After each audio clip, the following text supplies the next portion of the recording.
The day before the floods, there was just pelting rain, almost like cyclonic wind and rain. And we kept watching the bomb, kept listening to the radio, and we realised that it was going to be probably worse than last time. It was so fast. Once it had started to come into the yard, we knew there was no stopping it. The water was just phenomenal. Like we've got 5 steps up. In 40 minutes, it had covered 5 steps. The Sunday morning, I think it was the day before we actually flooded, I woke up in the morning and I woke my husband up. I said, come on, we've got to go. And he goes, don't be so silly. We've never flooded. It's not going to happen. I said, nah. I said, I have a gut thing. I said, the kids and I are going. And so we went off to the evacuation centre. I think people went into shock at how bad it actually got so quickly. It just got so much worse than anyone imagined. My father's lived in Bundaberg all his life and he'd never seen anything like this before. I remember standing at our front door and watching the helicopters rescuing people off the roofs. That just felt like something that, shouldn't be happening. It shouldn't be happening in Bundaberg, in our own hometown. We've got 6 kids, 4 boys and 2 girls, 2 of them with special needs. So for the days that we're in the evacuation centre, it was really hard on the kids. You can imagine like hundreds of people all crammed into, well, it was a big hall, but there's no privacy. Campbell Newman's on TV, I must advise you that houses have been swept away and houses have been swept off their stumps and stuff like that. So you didn't know. It was absolutely like a war zone. We had the house that was just down here on the road. You could see walls of houses, the wall missing, and houses sunken where they'd sunk right down into the ground. When we could come back over, it was just like, do we really want to go and see what it looks like, or can we just pretend it didn't happen? I actually couldn't believe that everything was like toppled over and things went where they were, and the smell was just disgusting. How do you explain to your children in the beginning that everything that they've strived to get is gone? How do you tell them that they've got nothing? For us as a school, the Tuesday after the Australia Day long weekend was first of all finding out how our staff were, and then where are our kids, what kind of help do we need. That's where our chappies stepped in, and they were the driving force behind setting up, steps in place to support our staff, support our kids. Families were so emotionally drained, emotionally torn, but they had to take their kids to school to try and get some normality back into life, and also to allow them to start with the cleaning up process.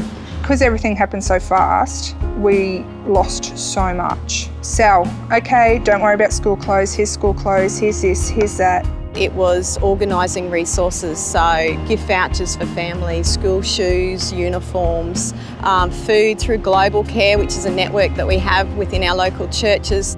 People would ring the school, and I was actually in charge of the donations that came in, so they would ring and say, what do you need? And, I need 10 pairs of school shoes in this size, and they would then go and get it and get them over to us as quick as they could.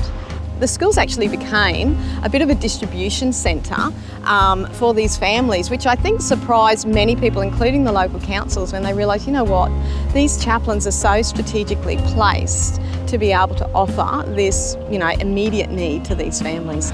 We've been looking for some time to make our schools, or saying that our schools are the centre of the community, and we want to have more parental engagement, we want to have more community engagement. And Bundaberg crystallised for me that the community engagement is already there through our chaplains. It's been so tough that you just want to give up, but we can't. We can't because of the kids. Having Selena has let us, she's got the contacts, and that's how we've ended up having the combined churches help us. I think for some families, they found it really hard to ask for help. They were just looking at the person next to them and just, saying, well, there's people more in need than we are.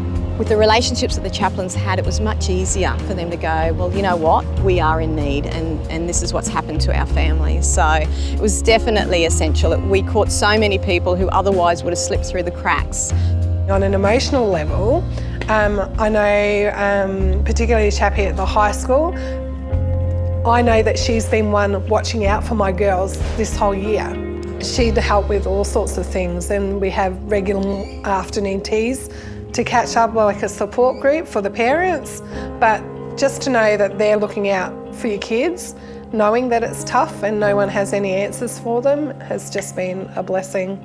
When I'd seen chaplaincy operating, it had been more around the children and what happens at school. This year, I think the change for me is the focus on supporting the parents, so then they are emotionally healthy to support their kids as well. And she was just a listening ear, and she's cried with us and she's laughed with us, and it's just nice to know that she's there, for us as people, and we're not just anybody.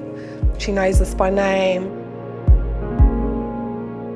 If we didn't have school chaplains, there would be a lot more kids, I think, who their emotional and social welfare would be in jeopardy, absolutely. How do you honestly say thank you when thank you's not enough? Because I know from a mother's point of view, without it, I would have crumbled. Just to have that ongoing support and go, do you know what, I'm not coping today, can't deal with this. Or so-and-so, like one of the kids had been having an issue or that, and you could tell the chappies, hey, we've had a really rough morning here, just maybe touch base, say hello. And they would, and I just love my chappies.